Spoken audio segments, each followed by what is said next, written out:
But Ali, that kills the club, doesn't it? Whatever.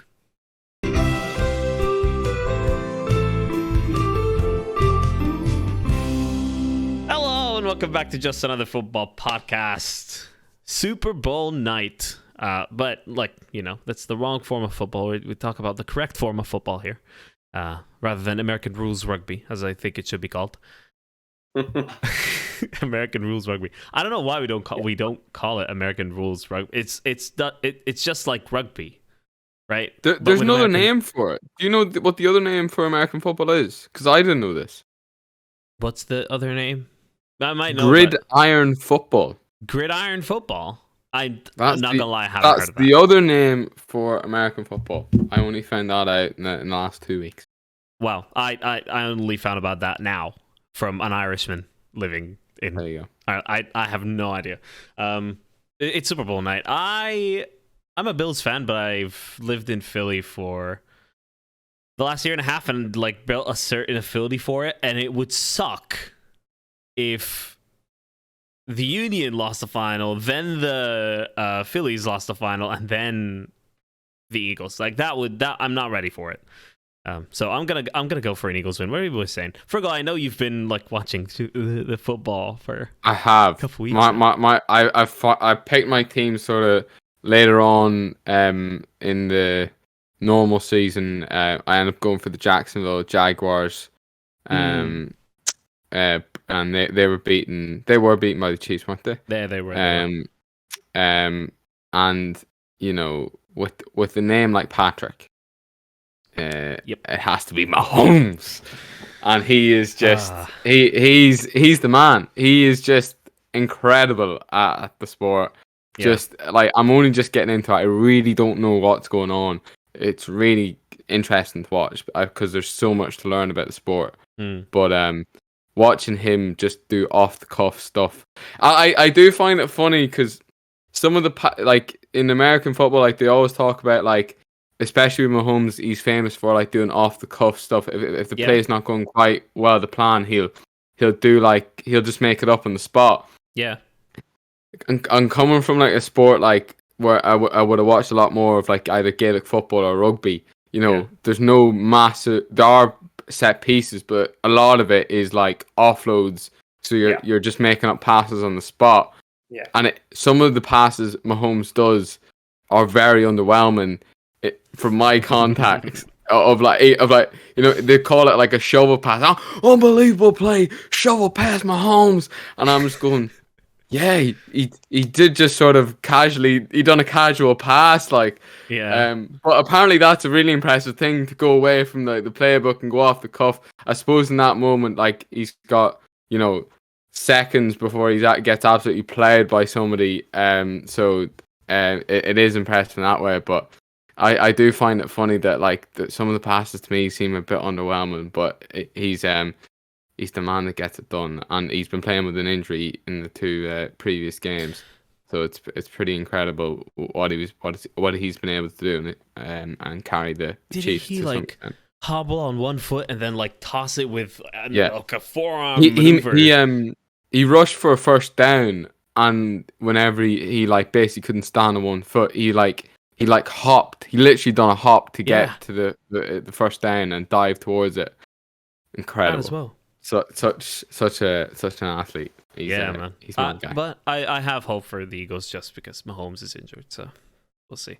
Any idea, George, what's going on, or any predictions at all? You know what? It's funny this comes up because obviously I work quite a lot with Americans. So I've been trying and failing to get into American football for about a year and a half now.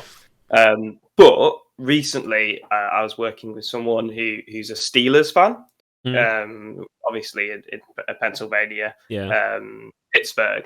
So I've just kind of hijacked the Windy City. And exactly. That would be Chicago. I love saying that with any city in America. All of them, yeah. They're all windy. All windy. So I'm going to try and adopt that team because I feel like you do need a team in order to actually enjoy the sport. Yeah, you can't just prove it. So I'm just going to either do that or Denver because I've been to Denver, but I haven't decided yet. Funnily enough, I also bought Madden a week ago. I'll tell you what, Madden, right? Last year they had I bought Madden for like a 70% off deal last year, and I played it twice. It was the worst investment in a game I've had ever, and I didn't play it again, and I don't intend to.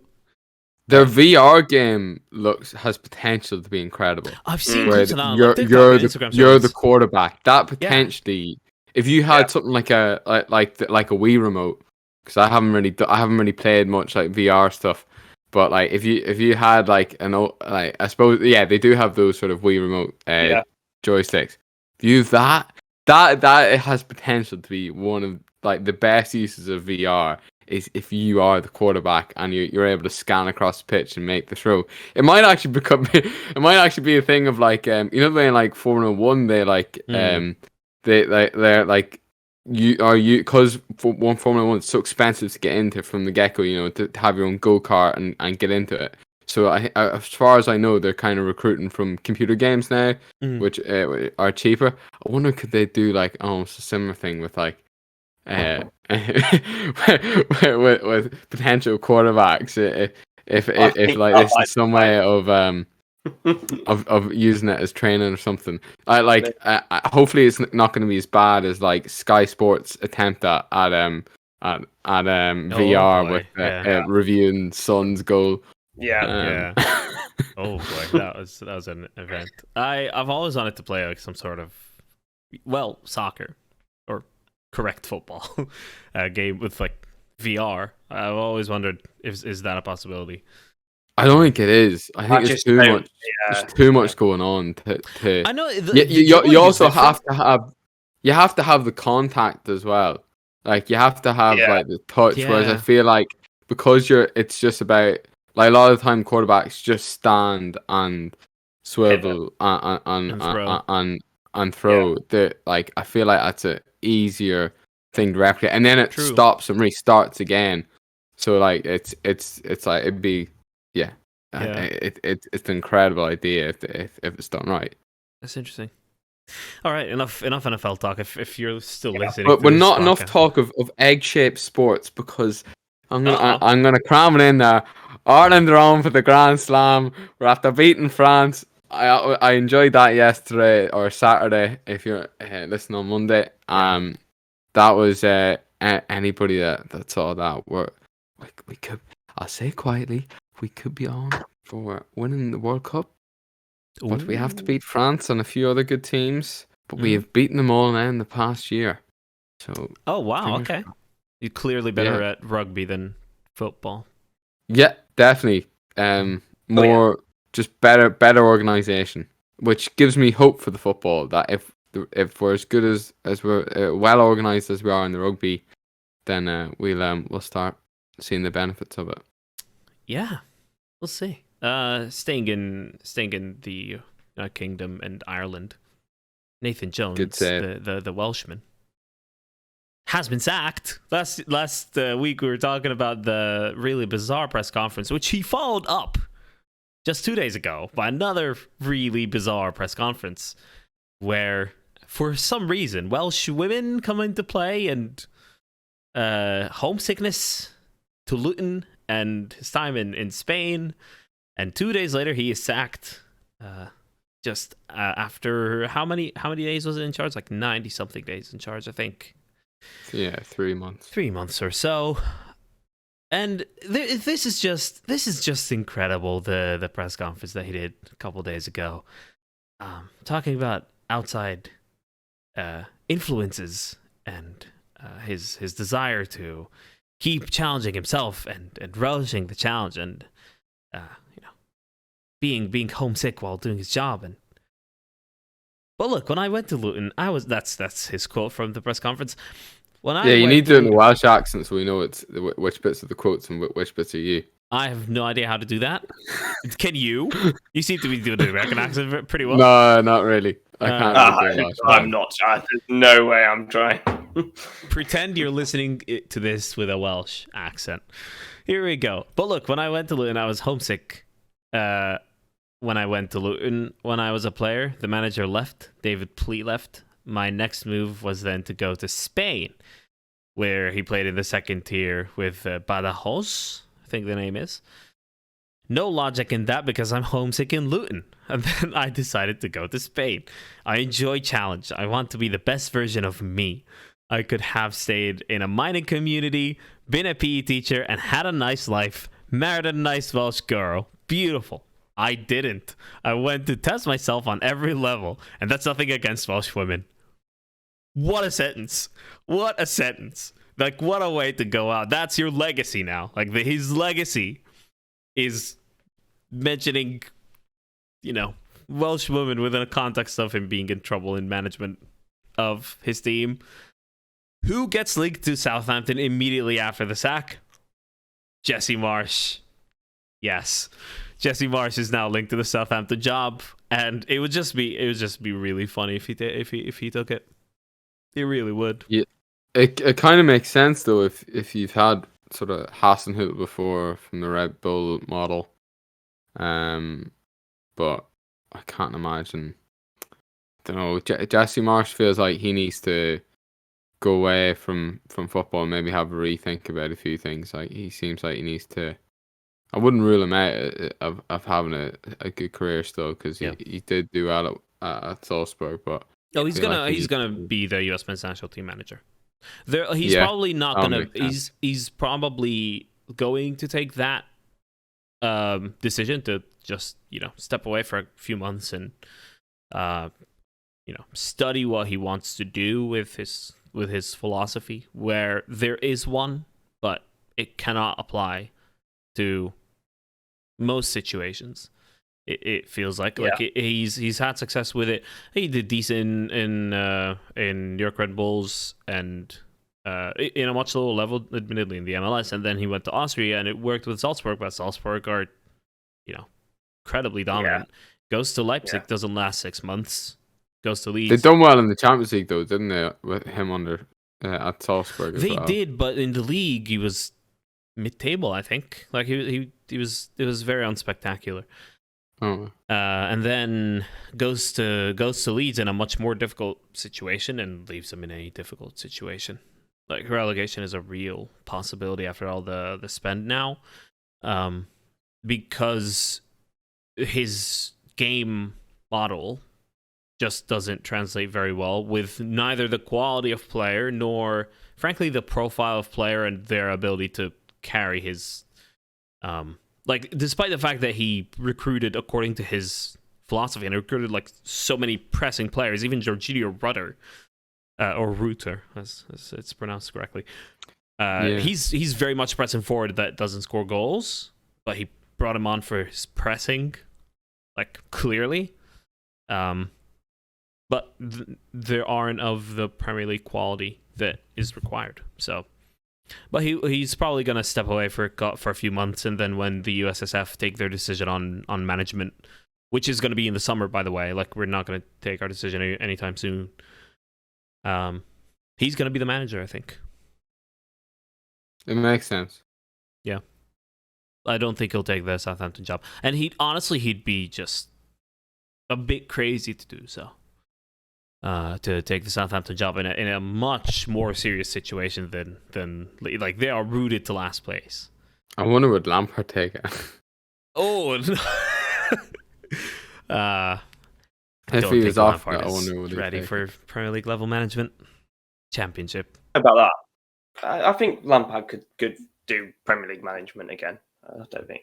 I think Lampard might be all right and galvanate them sort of like he did with Everton, but again, I think he needs to go back to the drawing board a bit. Manchester City, in bizarre circumstances this past week, like just 100 charges against them. 100. Yeah, it's a lot. Actual triple digits across 12 years, 13 years.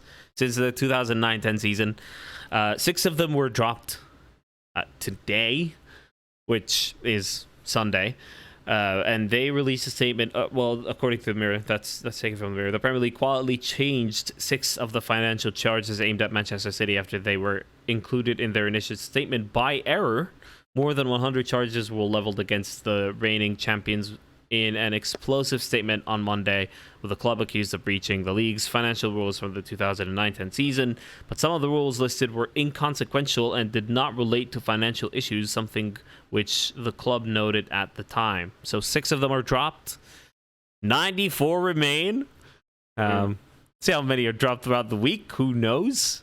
Do we honestly think this has been covered like in depth, and none of us are legal experts or financial experts or anything like that? I don't think it's our place to talk about the charges themselves and the type of the do your research, and I'm sure anyone who listened to this has in some way. I've listened to the Athletic about it. Yeah. And the main charges seem to be just about it's about not providing the information, the accurate information that has been asked for. So it'd be interesting to hear how they work around that. Yeah. But I've heard a couple of things to say that they will be found guilty. It's just as to when and how much will be guilty, and then what's the repercussions. It's a real shame. Interesting you say that. Why? Because it's just like, it means like it has been unfair. And from that side of it, yeah, it's a shame. It's a shame that like you can look back at any of the achievements, like the Aguero moment will now be tarnished, which is like, it is a shame because it's an incredible sporting moment. Absolutely. But it's now sort of got an asterisk beside it, and until either they clear their name, which it'd be very surprising. I actually like that. That their achievements all have like asterisks. I like as a rivalry, but it's a shame that it's happened. It has sort of tarnished like it's just not good for the sport to have this. Absolutely. All the hypocrisies will be thrown at me being a Chelsea fan. We basically got in before the rules existed, and now we've spent 600 million. So I hope God that our accountants are squeaky clean, because we could how many years down the line, 12 years down the line from now, we could be in trouble. There is a reason you have 8.5-year contracts for multiple this is players. I'd like to think that they were smart enough to not get caught by these rules. But yeah, it's with Man City sort of getting these charges. It's just a shame that it's happened this way. For me, it just shows just a complete breakdown of the system. Like, and it was coming, wasn't it? It's surprising. To be fair, I'm a little bit surprised it has actually come. That they've actually done. With how old the charges are, I thought exactly. If there was an issue, it would have been brought up before. Well, that's why I think that this is where the system has completely failed. Is the cooperation between Premier League and clubs. Clearly, clubs have been able to get away with too much in terms of obscuring financial rules and statements, and obviously doing dodgy dealings and dodgy books. What should happen is that independent body that advises and works with clubs in order to stay aligned with the financial rules, and also investigate them when they think that something's happening. We shouldn't get to the point where we need 100 cases for it to be significant enough to bring them to light. It should be, if you're breaking one or two, sort it out. Here's a little fine, but sort it out. The fact that it has to get to this point in order to actually make a case for it to be significant enough to actually get them into court is a real shame, and it could have been prevented. Prevention's much better than. I'd like to see the La Liga format of the financial fair play go salary caps be done. Yeah. No, not salary. Well, kind of, but the limits are set pre-season. Mm-hmm. Yes, and it's done like, you know, your books are reviewed. You're only allowed to spend, based on your books, you're only allowed to spend this much. If you go over that, you won't be able to register certain players, like we saw with Barcelona now. I'm sure we'll then see the levers being pulled, like was done at Barcelona. But you know, Barcelona, there's consequences. Although they might have the cash now, there's consequences to those levers being pulled, and they'll lose money later down the line. Which, you know, I think that sort of format will be more beneficial. So like it's the whole what's the saying, it's easier to ask for forgiveness than for permission. And you know, you can sort of look back. We're looking back now at Man City asking for forgiveness basically, and and we'll see what they'll get away with. I wanted to respond to a point George made about, while I agree about like the breakdown in the communication between Premier League, cooperation between Premier League and clubs in terms of, you know, having to spend 4 years and get 100 charges for this to be significant, and not that monitoring not being regular enough, and Man City being allowed for so long to do whatever they did, is with the regular monitoring, rule breaking equal points deduction for me. Like, even if it's one rule, you get deducted a certain amount of points for that. Little fines would allow floodgates of rules to be broken. Yeah. Well, look, you know, I just propose, you know, just like the punishment format, but exactly, yeah. But I want to be absolutely clear: not fines, please, not fines, because my rational fear of this is that it will be fines, and a really hefty fine, like a £50 million fine. But what's £50 million to Man City? If they are found guilty of this, and then, as you say, it's just fines, then it's a free for all then going forward. Yeah. Because like the rich clubs will be like, well, we can pay any fine. You know, Saudi Arabia's like, well, you know, chuck Qatar any fines you want at us. Man United soon, like, go for it. Yeah. So there's, I don't know. I suppose what should be the punishment for illegally creating a team that's won so many trophies? In my opinion, so these 10 seasons, they were all in the Premier League, right? They shouldn't be allowed in the league for 10 years. Shouldn't be allowed in Europe for 10 years. And should not be allowed to buy from other Premier League clubs for 10 years. But Ali, that kills the club, doesn't it? Whatever.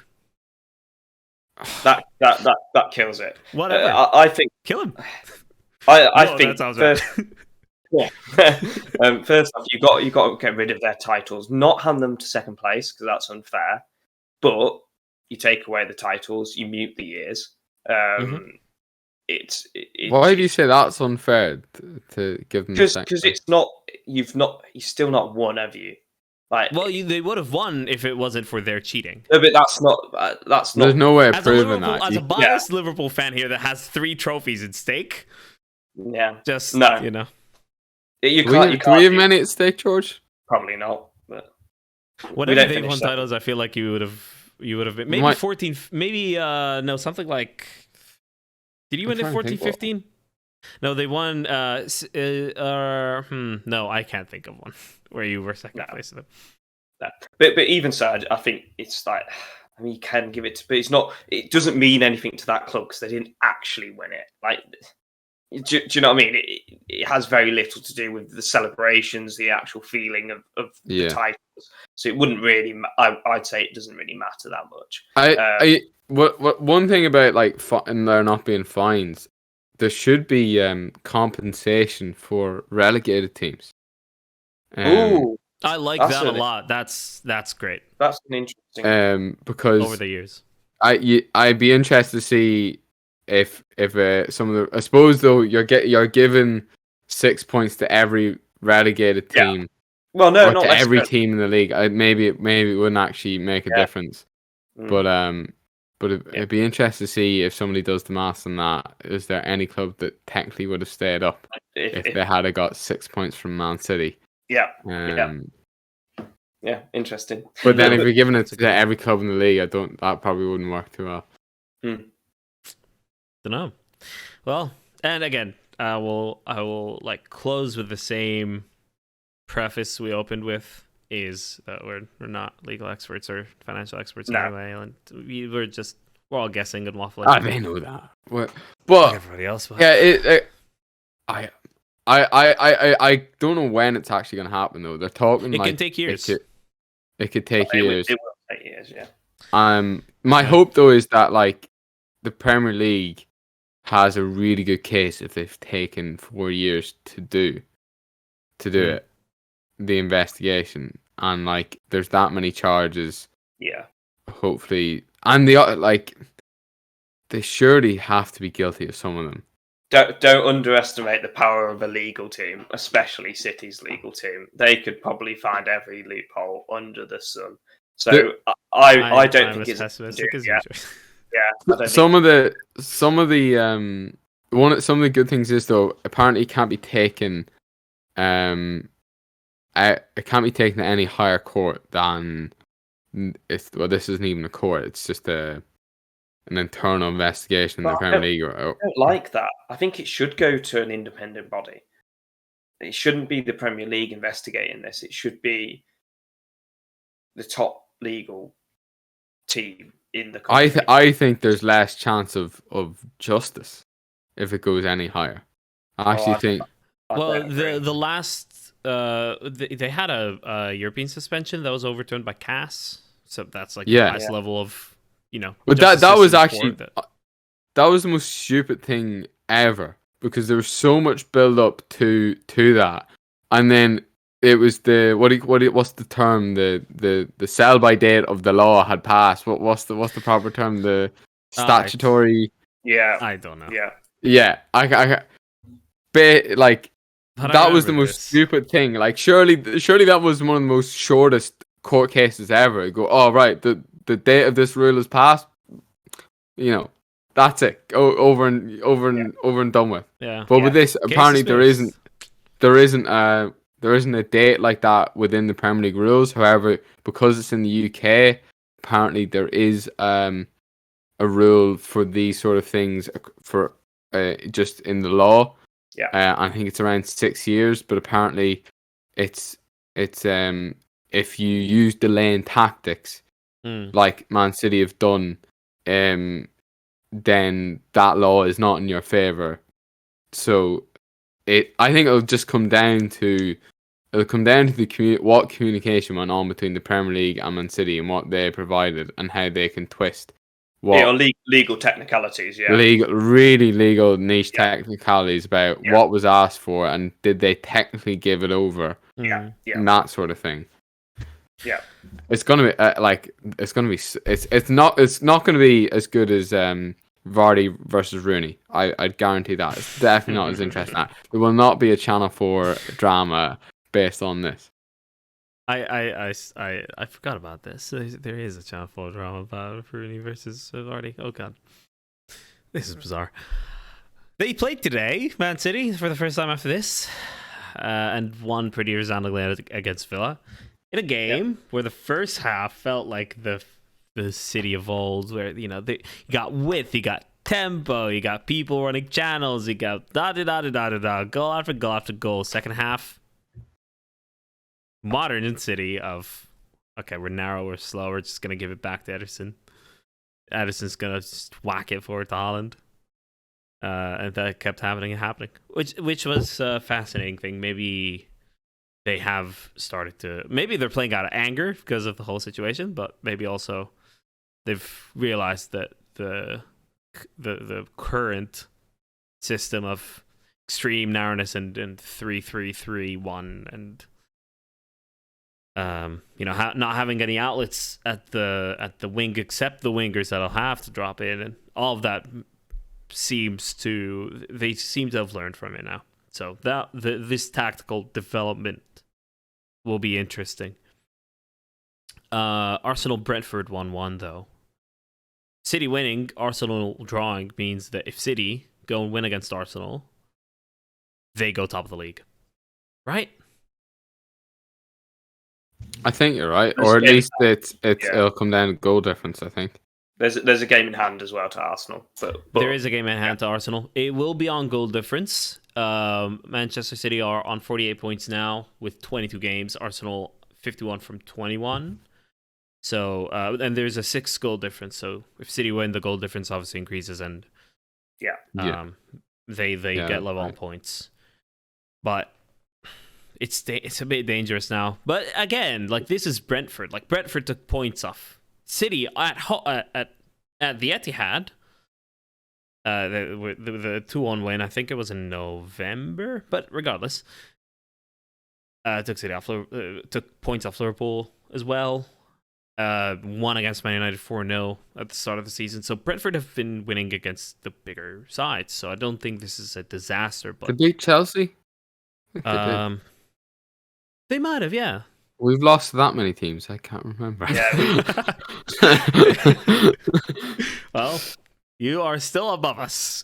You are still above us, even though we have 2 games in hand. But who's to say we're going to win the 2 games in hand? You know what I mean, but yeah.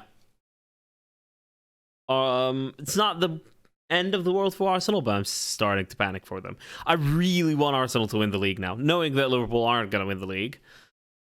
I really want Arsenal to win now after all that happened. I actually, if it comes down to between Man City and Arsenal, I would prefer Arsenal to win. Really?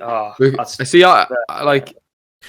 All my Arsenal mates are actually after everything that happened in the week and 100 charges, and they've been cheating for 14 years, and you're still like, no, I don't want Arsenal to win the league. I want Chiefs to win the league. All my Arsenal mates are quite sound. Like, they'll be happy, but they won't be Liverpool about it. You know what I mean? You don't know that, though. Because you're a sensible person.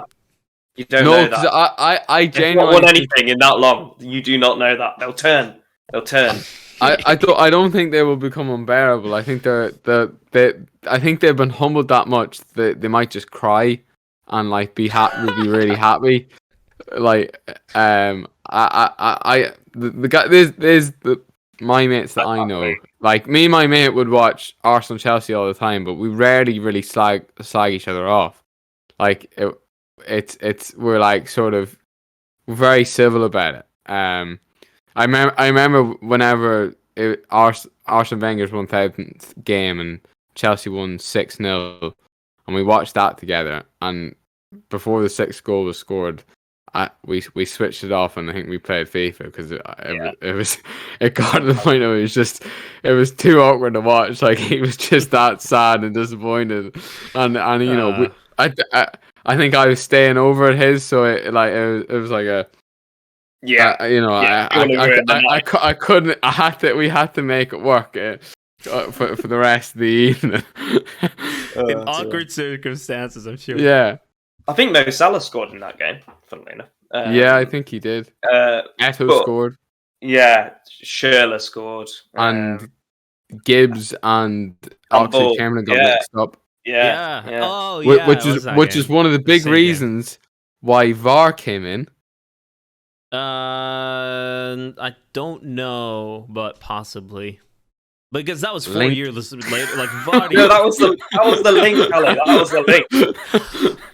Arsenal Brentford. Oh, what a terrible job for me! What a terrible job for me. Okay, so we're talking about VAR now. Oh God, damn it! I was good at those transitions for a good while. That's the first one I messed up in a long time. Oh dear. VAR. It had an interesting weekend, to put it very, very lightly. It was like I reached a point this week where I was like, I would rather not have VAR at this point.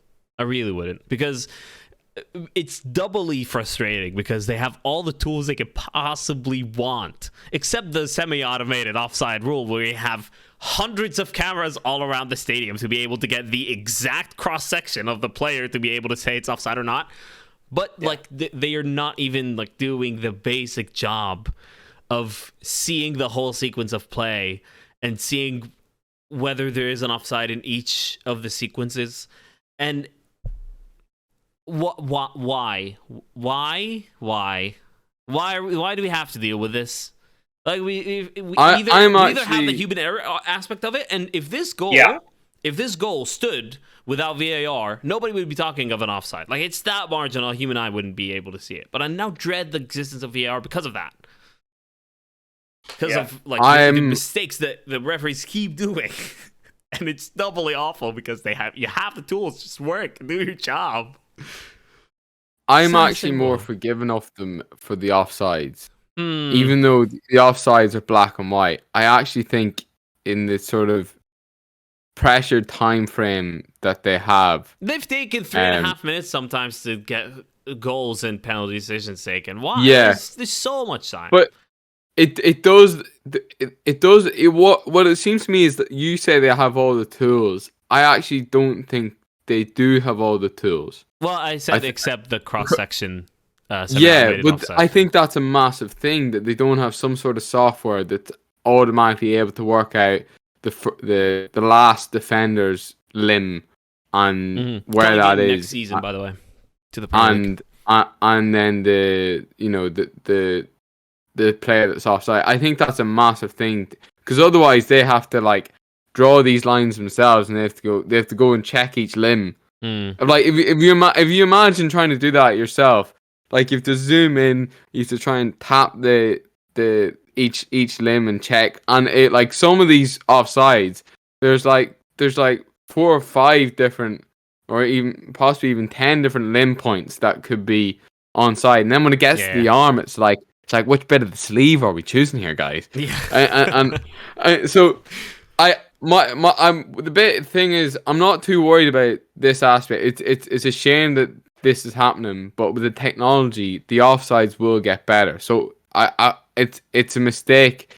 It's definitely sloppy, but with better technology in the offsides, I'm happier with it going forward. I still think for everything else, it should be thrown out because the technology can't make it quicker.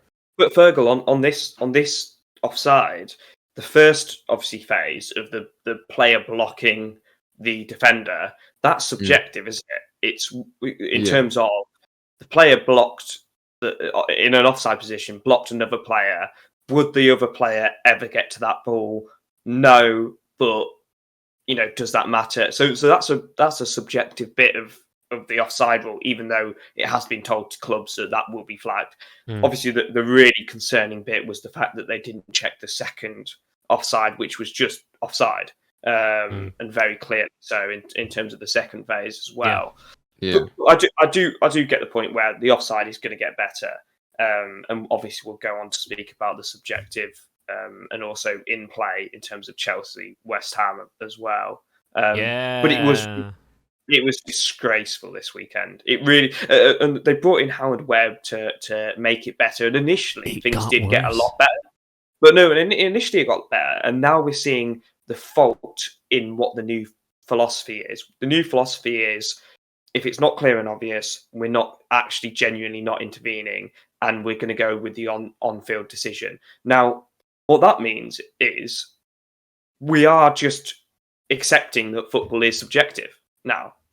And so we're going back to the point where, well, actually, what is VAR there for?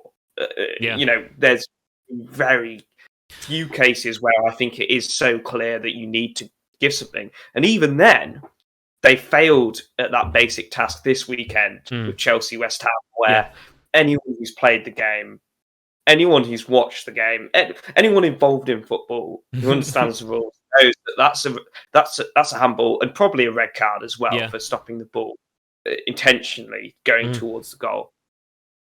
Don't know about a red card, but because it wasn't that close to the goal, you don't know if it's on or off target. But I get what you mean. Yeah, it is a penalty. It is a penalty. Like, that's factual. Yeah. Right? And Souček was joking about it afterwards as well. And it's millions. He knew. Yeah. This is the matter of millions and millions of pounds as well. One position in the table is the matter of millions of revenue. Absolutely. And that could or a European place, like Brighton fighting for a European place now. Drop points because Estepinian's goal was disallowed because they identified the wrong defender. The wrong defender, the one next to the right defender. Like, they are right there next to each other. Like, it's stunning incompetence. Like, it's unacceptable. And the problem is that we don't really hear about. I don't know if that happens or not, but we don't really hear about like actual suspensions or fines for referees, but suspensions and fines for players or managers when they talk about the referee mistakes. Absolutely, go for it. So I don't know. Referees earn a lot less than players and managers, but I still go against like the referees need to be under more scrutiny because I think that will come into their judgment, and there's nobody. There's nobody behind them like there is a player or manager. There's nobody. There's nobody screaming Mike Dean's name as much as he would like that. Every week in support of him. There's no. Yeah. So I think they do need to be protected, and I think if they have to worry about how they need to word it, or how they need to back up a decision they've made afterwards, I think that then affects their decision making in the game. I think it then becomes them making more safer decisions and maybe not sending people off. You're going to. I think that would end up actually benefiting the bigger teams because you're like, well, if I don't give a red card to Harry Maguire, I'll have a lot less United fans on my back as opposed to Bournemouth fans. That there's going to be less on the internet. That sort of thing. Although that sort of thing's already in the game. I'd still try and protect the referees, but yeah, VAR is just like, it's nothing like what we were promised. I still think, and I've explained my theory on the podcast before. The clear and obvious mistake is the biggest issue. Yeah. Because you're like, it's a subjectivity on top of a subjectivity. The way of deciding that, I think, is instead of asking the VAR if it's clear and obvious, is if you ask them, do you agree with the referee's decision, or has the referee, like in your opinion, have three referees, if they all agree that it is an incorrect decision, then it clearly was clear and obvious as a result of that, because three other referees have disagreed with the referee on the pitch. And it doesn't, like, we could just have VAR referees. I don't think you could even bring in ex-pros. You could have like a panel of three people each game, a refereeing body, an ex-pro who's now trained in the rules. You could have three different sort of perspectives each game. Yeah, like separate VAR refereeing from field refereeing and not have people, because it's a different job. Yes. It's a very different job. Yeah, I like that a lot. But the reason I'm saying it doesn't have to be a referee as well is because then you have to go hire three other referees and take them off the pitch. It's like you don't necessarily need like a referee in the. You could have a VAR referee as its own thing and its own qualifications needed. And I think just changing the clear and obvious to go like to some sort of judge's decision. You can make it like The Voice if we want. Big red chair, smack the button. Yeah. I agree. Whatever you want. Hit the golden buzzer. Yeah. Is he gonna do it? Are they gonna go for the golden buzzer? Yeah. If we can make a whole thing about it. Get Simon Cowell as a VAR referee would be fantastic. Get Louis Walsh in. Yeah, it would add to the show. Yeah. All right. Any concerns about Chelsea, or are you just like it's a process? They'll take time to gel. I was very happy with the first half performance, and I thought it showed a first clear progress on what we're trying to do. One of our deeper midfielders getting an assist just blew my mind. Amazing. That was an incredible moment. We haven't had sort of direct great play like that. Jared Felix looked really good. It was just disappointing that we sort of threw away a good performance like we did, even though we should have had a penalty. Yeah. But yeah, it's a process, but it was definitely a step in the right direction. Great. It was actually really nice to see Havertz got a goal disallowed for offside, and rightly so. It was a correct decision. Yeah. And Graham Potter's little face lit up because I think it was clearly something that it was a move that worked on the training ground, and it was only marginally offside. And when I thought it was a goal, I was like, I literally saw him smile for the first time. It feels like in his managerial role, and I was like, oh wow. He might actually be enjoying it, because at that point we were 2-0 up if that goal had stood, and it was like, oh, good on you, Graham. Leicester 4, Tottenham 1. What? That was strange. It's very Tottenham of Tottenham to win against Man City and then lose 4-1 to relegation team. Willian, goal of the weekend. Surely that it couldn't have been more top bins to win against Nottingham Forest. He was on fire that game. He looked the whole game. If you watch it, he looked like the Willian of like peak Chelsea, Jose Mourinho Willian. But he does that. He does sort of these flashes of brilliance, and then decides to probably go missing. And based on that, Fulham are bound to come 10th, which they'll take. But if William's performing outrageously for your team, you will come 10th. That's how it worked for Chelsea. I assume that'll happen with Fulham, and Fulham will be delighted with that. Yeah, absolutely. They are close enough to Fulham in 7th are close enough to Liverpool in 10th. Imagine hearing that at the start of the season. Imagine hearing this.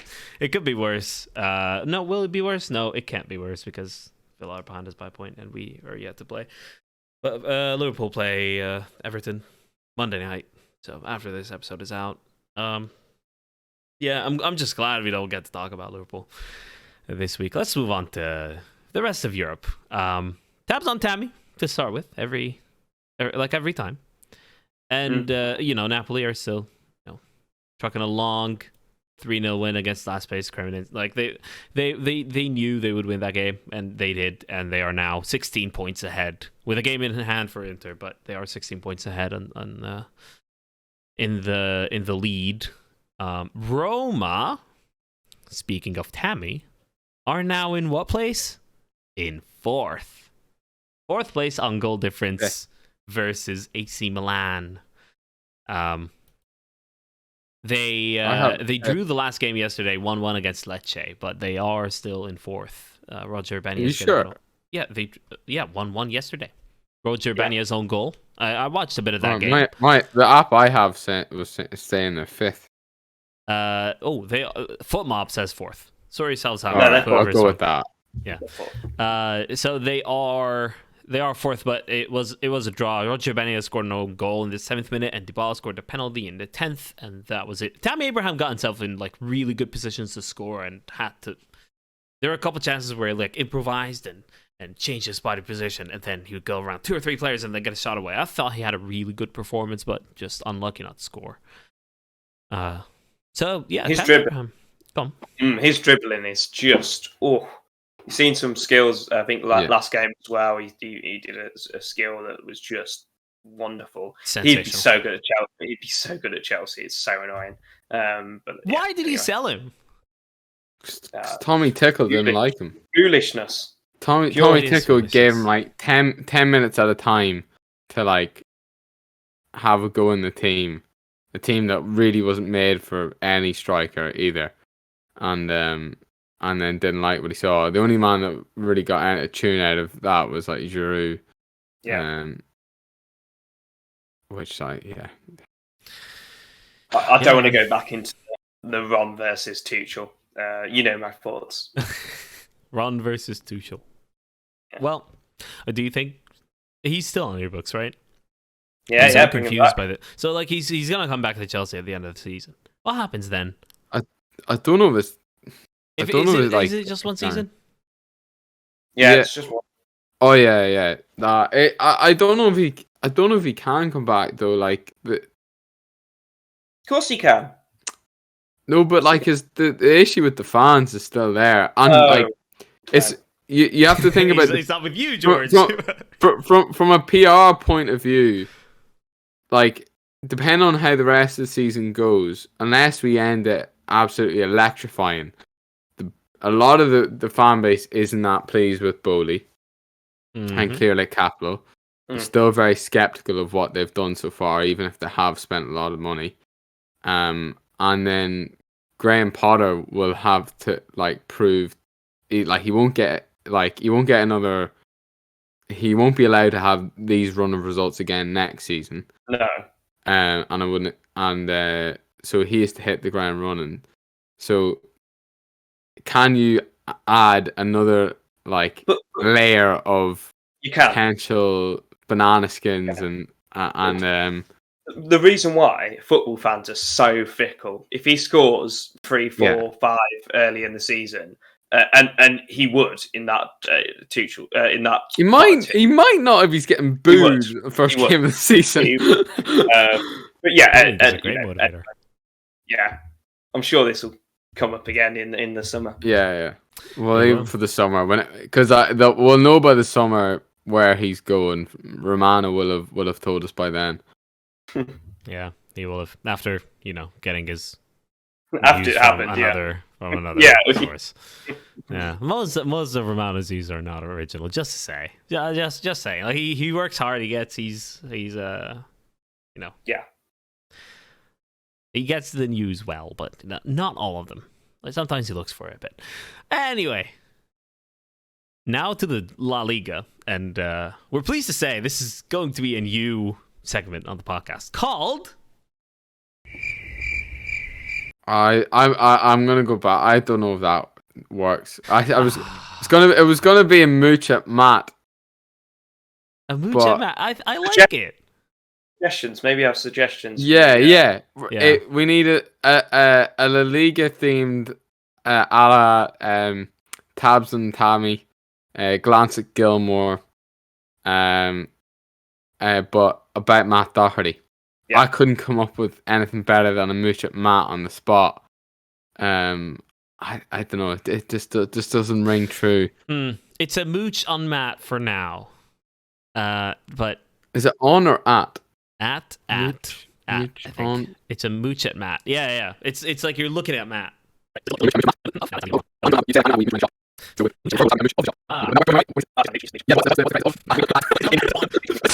Listeners, we need help. Yeah, let us know. Just let us know what it is if you're still here at this point.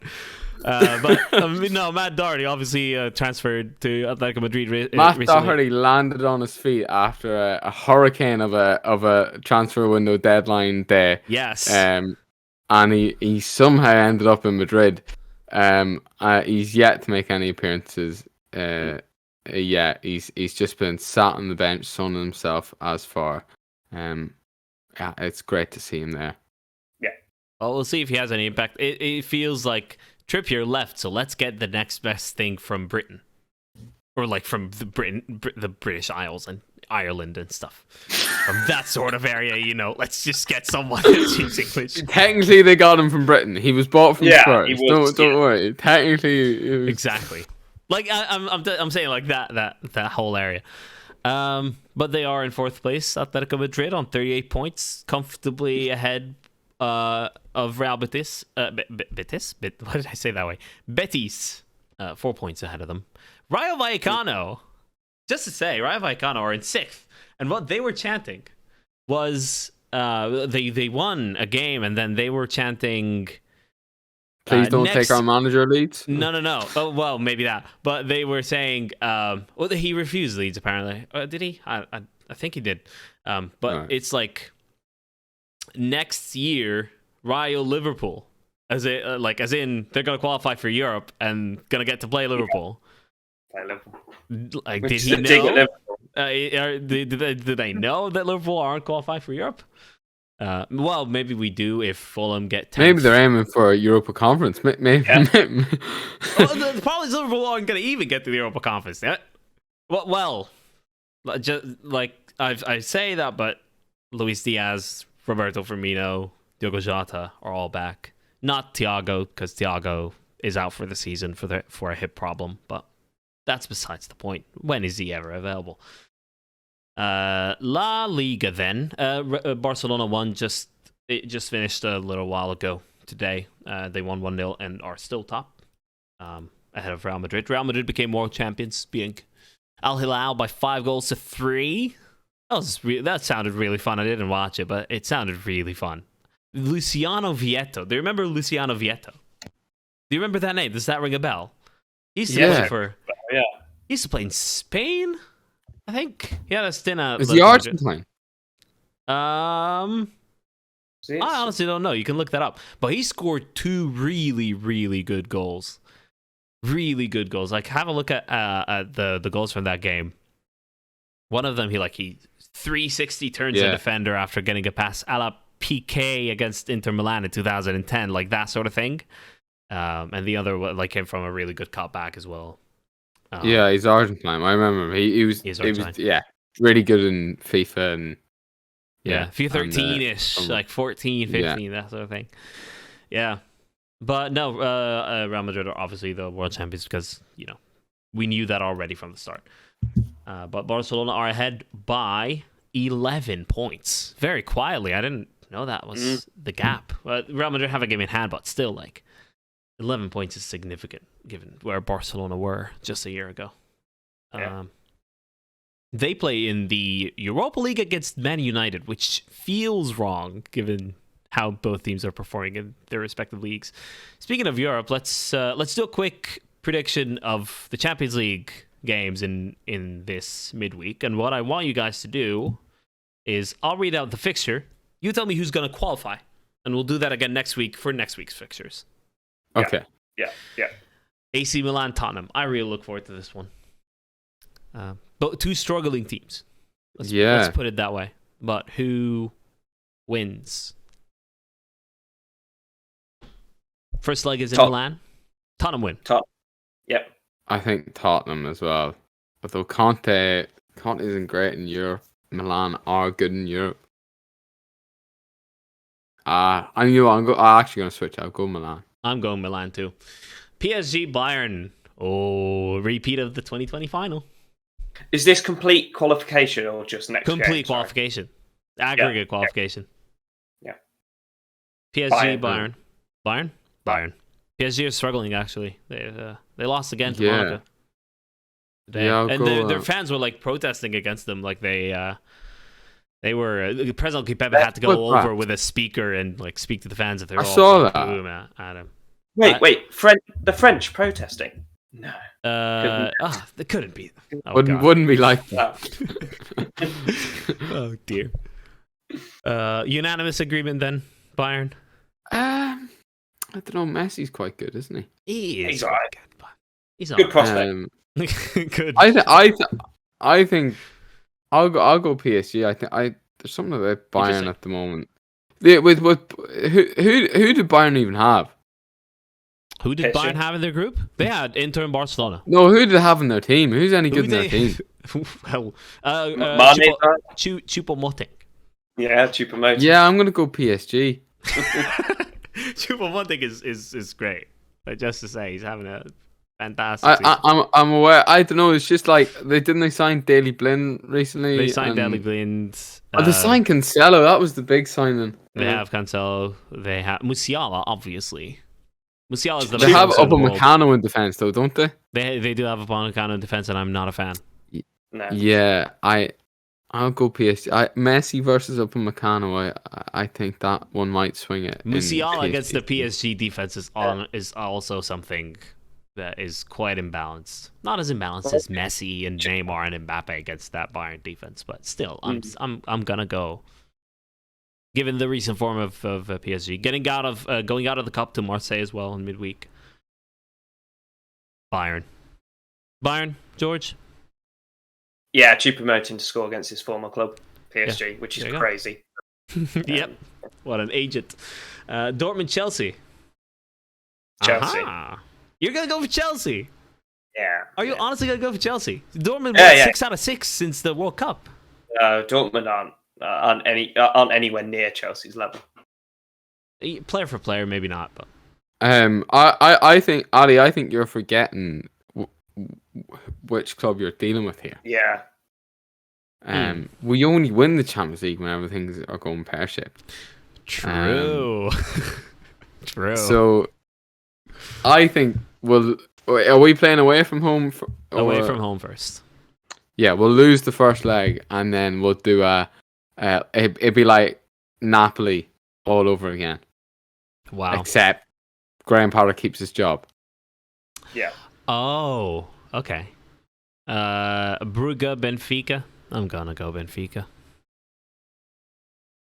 Club Brugge. I think they were quite good in the group format, and I think they had an amazing group. Good attempt, George. You don't have a clue, do you? Because I'm struggling here. So. No. I'm trying to think of a single player. They honestly had an amazing group stage. They honestly did. I mean, they qualified. Your man, Scott Parker's managing them, isn't he? Yes, he is. Yeah. I'm going to go with Scotty Parker. They qualified in second in a group that had Porto, Leverkusen, and Atletico Madrid, who came last at that time. I'm going to go Club Brugge. Go on. Yeah. Brugge to qualify. Last but not least, Short King of the Week. And I have my vote. Confirming the height first. We always have to do that. We always have to confirm the height. Mm-hmm. We always have to confirm the height.